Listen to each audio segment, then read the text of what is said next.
So hello students and once again welcome back to Gyanda. This is Shefali Mishra. Guys, आज हम discussion कर रहे हैं थियरीज ऑफ एंटरप्रेन्योरशिप के कॉन्टिन्यूएशन पे और the uncertainty bearing theory of Knight. इस पे हमारा आज का डिस्कशन होने वाला है। पार्ट 12 को हम कवर करेंगे। यूनिट फर्स्ट अभी चल रहा है। इसके पहले ऑलरेडी मैं 3 थियरीज कंप्लीट कर चुकी हूँ, जिसमें सबसे पहले तो इकोनॉमिक थियरी थी और सेकंड पे थी आपकी इनोवेशन थियरी, और लेटेस्ट जो हमने रिसेंट कल हमने लेक्चर में जो पढ़ा वो थी मैक्स वेबर की थियरी ऑफ सोशल चेंज। वो वीडियोस अगर आपने मिस करी हैं तो उन वीडियोस को ज़रूर देख लीजिएगा। मैं टोटल 11 पार्ट यूनिट 1 के ऊपर में डिस्कस कर चुकी हूँ। साथ ही यूनिट 4 पूरा हम लोग कवर कर चुके हैं। प्लेलिस्ट में चले जाइएगा, वहाँ से सारी वीडियोस आपको मिल जाएंगी। डिस्क्रिप्शन में मैं आपको प्लेलिस्ट का लिंक भी दे दूँगी। तो चलिए स्टार्ट करते हैं आज का लेक्चर। सो जैसे कि हम पढ़ रहे हैं कि एंटरप्रेन्योरशिप के ऊपर में अलग अलग स्कॉलर्स ने, अलग अलग लोगों ने अपनी अपनी थियरी दी। तो उन्हीं में से एक थियरी नाइट ने भी दी, जिसका नाम उन्होंने रखा द अनसर्टेनिटी बियरिंग थियरी। अब अनसर्टेनिटी बियरिंग थियरी का मतलब ये कि जैसे कि ये तो आप अभी काफ़ी हम लोग इस पर लंबा डिस्कशन कर चुके हैं कि जो एक उद्यमी होता है वो कहीं ना कहीं रिस्क लेता है, और रिस्क जब लेता है तो देखिए 2 तरीके के रिस्क होते हैं। एक तो वो रिस्क जिसके बारे में हमें पहले से पता है या पता होता है, दूसरा ऐसा रिस्क होता है जो कि अनसर्टेन होता है। तो नाइट ने बोला कि जो मतलब जो अनिश्चित रिस्क लेने वाला जो एक बियर करने की जो क्षमता होती, जो शक्ति होती है एंटरप्रेन्योर के पास में, उसके ऊपर में उन्होंने अपना एक ओपिनियन रखा। वो ओपिनियन क्या रखा, वही सारा हम इसमें आज डिस्कशन करने वाले हैं। तो इनका पूरा जो नाम था वो था फ्रैंक एच नाइट। 1957 में इन्होंने एक बुक लिखी। आइए इसको थोड़ा डीप में डिटेल में समझते हैं कि क्या बुक लिखी, क्या कुछ इन्होंने एक अनिश्चितता बियरिंग थ्योरी का इनका क्या कंसेप्ट था कि कोई भी एंटरप्रेन्योर जो रिस्क लेता है वो अनिश्चित जो रिस्क होते हैं वो किस प्रकार के होते हैं। तो उन्होंने एक बुक ही पूरी लिख डाली और बुक का नाम था रिस्क और अनसर्टेनिटी एंड प्रॉफिट।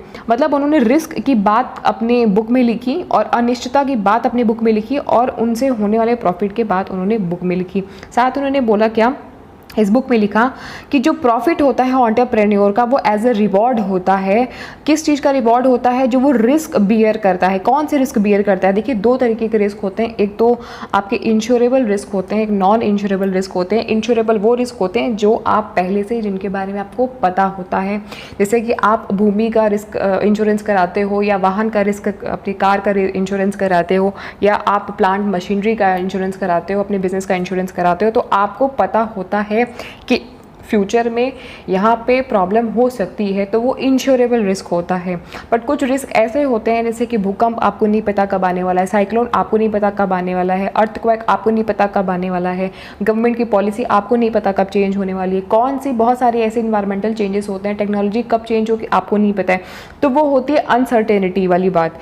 तो वो सारे होते हैं नॉन इंश्योरेबल रिस्क। तो उन्होंने ये बात बोली, नाइट ने ये बात बोली कि वो जो उद्यमी होते हैं, जितने भी नॉन इंश्योरेबल रिस्क होते हैं या जितनी भी अनसर्टेनिटीज़ वाली चीज़ें होती हैं, जब उनको एंटरप्रेन्योर्स को उनको इसका रिवॉर्ड मिलता है, जब वो सारी रिस्क लेते हैं तो उनको इस बात का रिवॉर्ड मिलता है। तो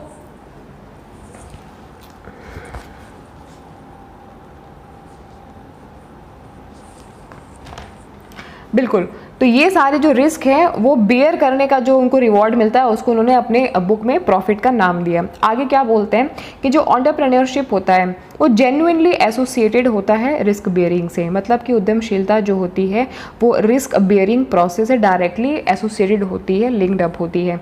नाइट ने डिस्टिंग्विशन किया, मतलब एक बोल सकते हो कि डिफरेंस बताया कि जो रिस्क होते हैं वो 2 तरीके के होते हैं। इंश्योरेबल रिस्क होते हैं, नॉन इंश्योरेबल रिस्क होते हैं, जिनको हम इंश्योर कर सकते हैं, जिनको हम इंश्योर नहीं कर सकते हैं। अब आगे उन्होंने क्या बोला कि there are certain risk that are measurable. कुछ रिस्क ऐसे होते हैं जिनको हम मेजर कर सकते हैं, या तो उनकी प्रोबेबिलिटी मेज़र कर सकते हैं। मतलब उन रिस्क के उन चीज़ों की होने की जो एक संभावना है उनको हम स्टैटिस्टिकली एस्टिमेट बना सकते हैं और उनको हम इंश्योर कर सकते हैं। वो कौन से रिस्क होते हैं, जैसे कि कोई भी वस्तु है तो वस्तु चोरी होने का जो एक खतरा है, चोरी होने का जो रिस्क है वो हम थोड़ा बहुत कुछ हद तक उसको प्रिडिक्ट कर सकते हैं या प्रोबेबिलिटी हम बता सकते हैं। जैसे कि किसी भवन में, इंटरप्राइज में आग लगने की जो संभावना है उसको हम कहीं ना कहीं इंश्योर कर सकते हैं, या उसके बारे में हम स्टैटिस्टिकली एस्टिमेट कर सकते हैं। किसी का एक्सीडेंट या किसी का डेथ होने की जो संभावना है उसको हम लोग इंश्योर भी कर सकते हैं, उसको हम लोग कहीं ना कहीं पहले से उसको भाप सकते हैं। वो अनसर्टेन रिस्क नहीं होता है, वो कहीं ना कहीं एक हमारे माइंड में पहले से ही होता है कि हाँ ये चीज़ होने की फ्यूचर में संभावनाएं हैं, तो वो कैलकुलेट हम लोग कर सकते हैं। बट कुछ रिस्क ऐसे होते हैं जो कि कैलकुलेटेड नहीं किए जा सकते हैं, कैलकुलेशन करना बहुत मुश्किल होता है, और उनका जो प्रोबेबिलिटी होता है अकेरेंस का, वो स्टैटिस्टिकली भी एज सर्टेन सुनिश्चित नहीं किया जा सकता। एज सर्टेन का मतलब सुनिश्चित, मतलब हमको स्टैटिस्टिक्स के थ्रू भी उसको एज सर्टेन सुनिश्चित नहीं कर सकते। जैसे कि कुछ रिस्क का एग्जाम्पल यहाँ पे मैंने दिया हुआ है, जैसे कि आप ये समझ लें कि अगर किसी की कीमत में वृद्धि होने वाली है, मार्केट में कोई चीज़ है वो बढ़ने वाली है, किसी कौन से पर्टिकुलर चीज़ की डिमांड बढ़ने वाली है या किस चीज़ की सप्लाई बढ़ने वाली है, तो हमें नहीं पता। इन सारी चीज़ों से अगर कोई रिस्क एसोसिएटेड है तो हम आंकलन नहीं कर सकते। गवर्नमेंट की पॉलिसी जो मैंने आपको पहले बताया वो चेंज हो रही है, तो हमें नहीं पता कि क्या चीज़ें होने वाली हैं। तो ये सारे जो रिस्क होते हैं वो नॉन इंश्योरेबल होते हैं, क्योंकि हमें पता ही नहीं, तो हमको इंश्योर किस प्रकार से कर सकते हैं। तो प्रोफेसर नाइट ने क्या बोला कि तो ऐसे जो रिस्क होते हैं जो कि नॉन इंश्योरेबल होते हैं, जो कि अनसर्टेन होते हैं, और जब इन सारे रिस्क को एक उद्यमी बियर करता है, मतलब फेस करता है, उसको एज अपॉर्चुनिटी देखता है और उससे वो हार नहीं मानता, उससे वो उसमें भी अवसर ढूंढता है और उसमें भी वो कुछ प्रॉफिट अर्न करता है, या वो रुकता नहीं है, वो या वो बैकफुट नहीं होता है, तो वो जो प्रॉफिट होता है वही वास्तव में उसका रिवॉर्ड होता है। तो उनका जो एक बार बार वो जो स्पेसिफिकली अपनी बुक में वो जो लिख रहे थे, जो उनकी बुक थी, बुक का नाम क्या था, बुक का नाम आप याद कर लीजिएगा, रिस्क, अनसर्टेनिटी एंड प्रॉफिट। ये बुक किसने लिखी थी? फ्रैंक एच नाइट ने ये बुक लिखी हुई थी। तो उनका ये कहना था कि ऐसे जो रिस्क होते हैं जो कि एक एंटरप्रेन्योर बेयर करता है, तो वो उसके बदले में उसको प्रॉफिट मिलता है, वही उसका असली रिवॉर्ड होता है। ठीक है, अब इसमें नेक्स्ट क्या है कि जो अनसर्टेनिटी बियरिंग एक बहुत ही इंपॉर्टेंट फंक्शन होता है किसी भी डायनामिक इकोनॉमी का, मतलब वृहद इकोनॉमी का। जब भी आप इकोनॉमिकल ग्रोथ या डेवलपमेंट की बात करते हो तो वहाँ पे अनसर्टेनिटी बियरिंग काफ़ी इंपॉर्टेंट फंक्शन प्ले करता है। क्यों? क्योंकि वहाँ पे एंटरप्रेन्योर काफ़ी सारे जो अनसर्टेनिटी वाले रिस्क होते हैं, इन्वॉल्व होते हैं एंटरप्राइज में, उनको वो बियर करता है, उनको वो सहन करता है। साथ ही the expectation of profit is the supply price of the entrepreneurial uncertainty bearing exercise. तो जो भी एक्सपेक्टेशन होता है किसी भी एंटरप्रेन्योरल अनसर्टेनिटी बियरिंग एक्सरसाइज का, जो भी एक बोल सकते हो एक्सपेक्टेशन होता है, कहीं ना कहीं वो प्रॉफिट ही होता है। और वो प्रॉफिट वो अर्न कब कर पाता है? जब वो इन सारे रिस्क को, इन सारे अनसर्टेनिटी वाले रिस्क को वो बियर कर पाता है। तो आगे क्या लिखा है कि in a state of economy competitive, मतलब एक ऐसा स्टेट या ऐसे कंट्री जहाँ की इकोनॉमी, जहाँ की अर्थव्यवस्था काफ़ी कॉम्पिटिटिव है, where there is no risk, और जहाँ पे कोई भी रिस्क नहीं है, तो every entrepreneur will have a minimum supply price. So हर एक एंटरप्रेन्योर का मिनिमम सप्लाई प्राइस कहीं ना कहीं निश्चित होता है। सप्लाई प्राइस का मतलब ये कि जो भी वो प्रोडक्ट सप्लाई कर रहे हैं मार्केट में, उनका प्राइस होता है वो फिक्स होता है। तो वहाँ पे क्या होता है, बहुत कम रिस्क होता है। आपको पता है कि ये प्रोडक्ट पर्टिकुलर प्रोडक्ट है तो उसका कितना MRP है, कितने प्राइस में ये मार्केट में है। इसमें नेक्स्ट क्या लिखा हुआ कि if the reward allocated to the entrepreneur is below it, the entrepreneurs will abstain from providing the entrepreneurial services। तो अगर उनको कोई रिवॉर्ड कम मिलेगा या जो भी प्राइस है उस फिक्स प्राइस से कम मिलेगा, तो ऐसी सिचुएशन में जो उद्यमी होंगे वो अपनी सर्विसेज प्रोवाइड करना बंद कर देंगे, या एब्सटेन करेंगे, रोकेंगे, या विरुद्ध चले जाएंगे, नहीं करेंगे। तो कहीं ना कहीं उनको एक बात पता होती है कि मार्केट में किस पर्टिकुलर प्रोडक्ट का कितना प्राइस है। आगे इसमें क्या है कि the existence of uncertainty tends to raise the minimum supply. तो इसीलिए जो अनसर्टेनिटी होती है, किसी भी पर्टिकुलर चीज़ की अनिश्चितता होती है, वो मिनिमम सप्लाई को रेज कर देती है, मिनिमम सप्लाई प्राइस को वो रेज कर देती है। आगे इसमें क्या है कि the entrepreneurs expect a level of profit. इसमें जो एंटरप्रेन्योर होता है ये चीज़ एक्सपेक्ट करता है कि उसको किसी एक लेवल पे प्रॉफिट मिलेगा। अगर वो रिस्क को बियर करता है तो उसको प्रॉफिट कहीं ना कहीं मिलेगा। तो ओवरऑल एक जो मुद्दे की बात बोली जाए कि प्रोफेसर नाइट कहना क्या चाह रहे थे, है ना, ये सारी चीज़ें हमने पढ़ी। कुछ चीज़ें आपको लग रहा होगा कि क्या ही बोल दिया, मतलब समझ में नहीं आया।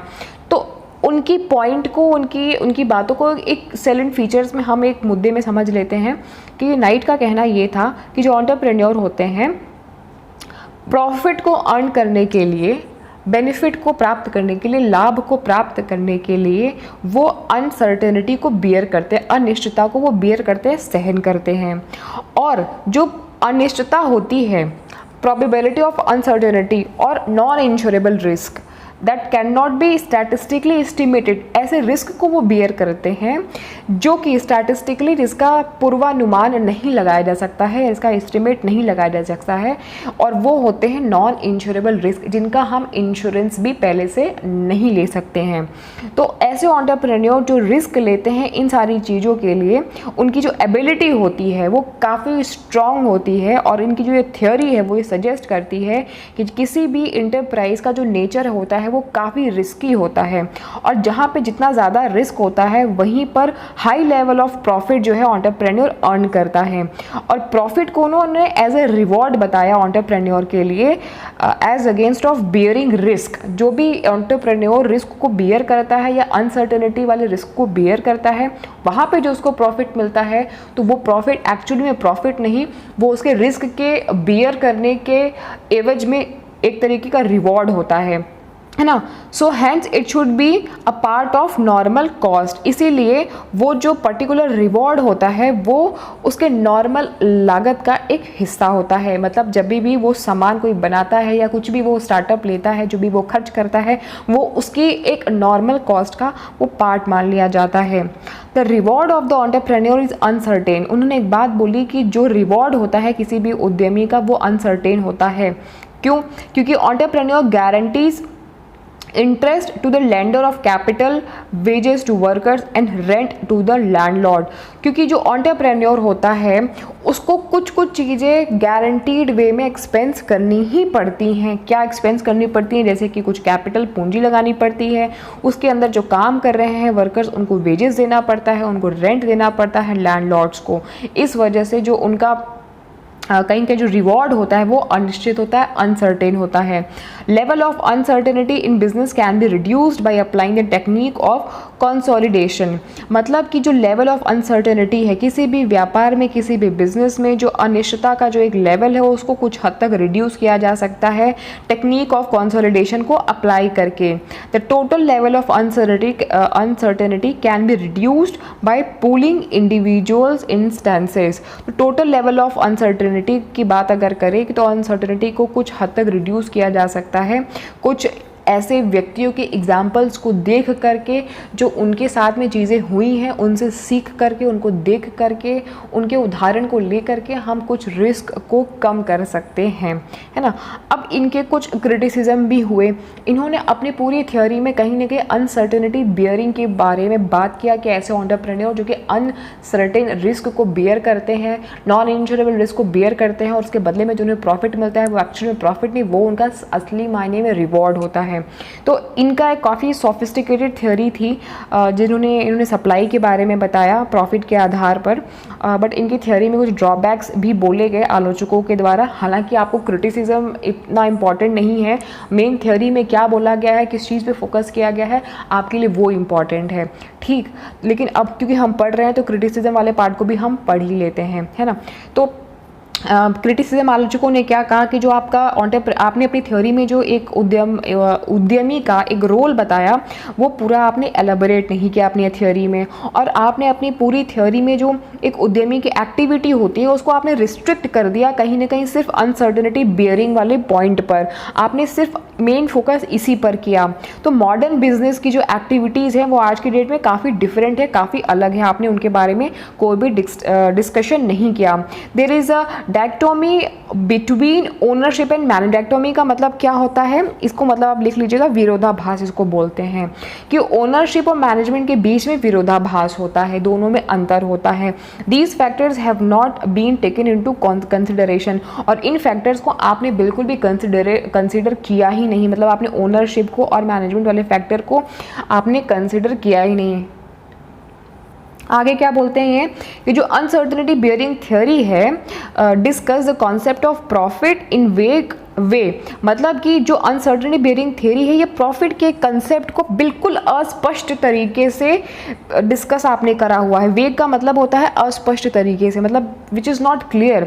आपने अनक्लियर तरीके से, वेग तरीके से अनसर्टेनिटी बियरिंग थ्योरी को अपने और प्रॉफिट को बेसिकली आपने जो प्रॉफिट के बारे में अपनी थ्योरी में लिखा है अनसर्टेनिटी बियरिंग थ्योरी में, आपने बहुत ही अस्पष्ट रूप से उसमें डिस्कशन किया हुआ है।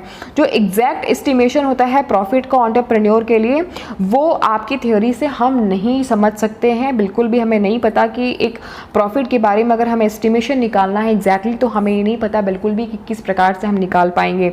आपकी जो profit as a residual income of entrepreneur has been criticised. उन्होंने एक बात बोली कि भाई आप लॉजिकों ने एक बात बोली कि आपने अपनी थ्योरी में कहीं ना कहीं प्रॉफिट को रेसिडुअल इनकम के रूप में दर्शाया है। किसी भी एंटरप्रेन्योर का रेसिडुअल इनकम मतलब कि जो बची हुई आय होती है, मतलब शेष, लेफ्ट ओवर। रेसिडुअल का मतलब क्या होता है? लेफ्ट ओवर या शेष, बची हुई आय।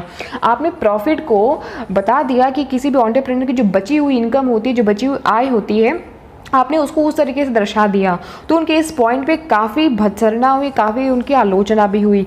आगे उन्होंने क्या बोला कि क्रिटिक्स ने ये भी फील किया कि जो अनसर्टेनिटी बेयरिंग थ्योरी है should not be treated like other factors of production. मतलब कि इस पॉइंट को, मतलब कोई भी व्यक्ति अगर किसी भी रिस्क को बेयर करता है या अनसर्टेनिटी को बेयर करता है तो ठीक है, वो बेयर कर रहा है, लेकिन वो फैक्टर्स ऑफ प्रोडक्शन नहीं है।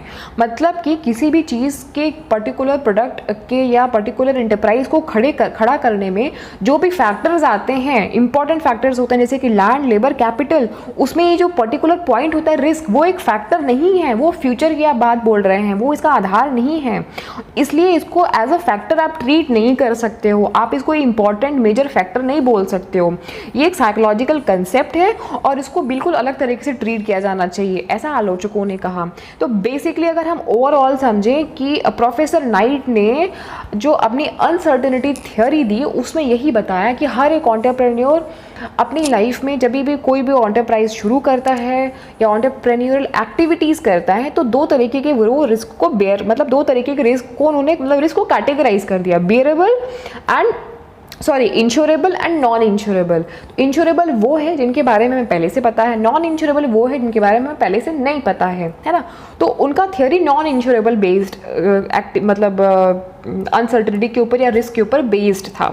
तो बहरहाल हम ये सारी चीज़ें क्यों पढ़ रहे हैं? देखिए, आप एंटरप्रेन्योर्स में अलग अलग बहुत सारे स्कॉलर्स हैं, बहुत सारे प्रोफेसर्स हैं, उन्होंने अपने अपने थ्योरी दी। आपके एग्जामिनेशन के पॉइंट ऑफ व्यू से जो आपको समझना है वो सिर्फ एक मोटे मुद्दे की बात पकड़ लेनी है कि नाइट ने क्या बोला। नाइट ने बोला अनसर्टेनिटी की बात की, नाइट ने रिस्क की बात की, नाइट ने बात की रिवॉर्ड की, और रिवॉर्ड को उन्होंने एसोसिएट किया प्रॉफिट से, और ये बोला कि जो प्रॉफिट बंदा अर्न करता है, जो भी एंटरप्रेन्योर उद्यमी, वो एक्चुअली में प्रॉफिट नहीं, उसका रिवॉर्ड होता है। रिवॉर्ड इसलिए होता है क्योंकि वो अनश्योरेबल, नॉन इंश्योरेबल जो रिस्क होते हैं उनको बेयर करता है। So students, this is all for now. I hope you guys have enjoyed today's session. इसके बाद हम नेक्स्ट थ्योरी को करने वाले हैं। देखिए, आपके एग्जामिनेशन पॉइंट ऑफ व्यू से there are 5-6 theories which is important, but I'm gonna cover the whole theory, the maximum theory which is possible and given by the scholars and given by the professors. So कहीं ऐसा ना हो कि आपकी theory कोई missed up हो जाए या छूट जाए, ठीक है? It may take some time to cover, but I will cover each and every single point. So thank you guys for watching this lecture. मिलते हैं हम नेक्स्ट लेक्चर में।